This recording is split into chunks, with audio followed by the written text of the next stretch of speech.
పార్లమెంటుకు విపక్షాలన్నీ కూడా పార్టీ ఎంపీలందరూ కూడా అమిత్ షా నియంతృత్వం నశించాలని పెద్ద బ్యానర్లు ప్రదర్శిస్తున్నటువంటి దృశ్యాలు మనం చూస్తున్నాం.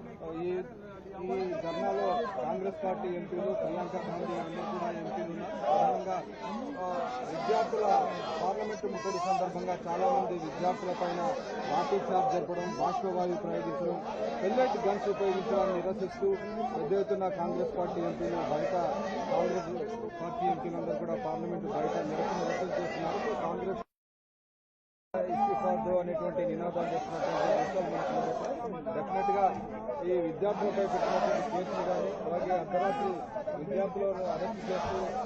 ఒకవైపు కేసులను ఉపసంహరిస్తామని చెప్పి వాగ్దానం చేసినటువంటి ప్రభుత్వం ఆ వాగ్దానాన్ని మర్చిపోయి మళ్లీ కేసులు పెడుతుందని కాంగ్రెస్ పార్టీ ఆరోపిస్తుంది. ఈ అంశంపైన ఇప్పటికే కాంగ్రెస్ పార్టీ ప్రతిపక్ష నేత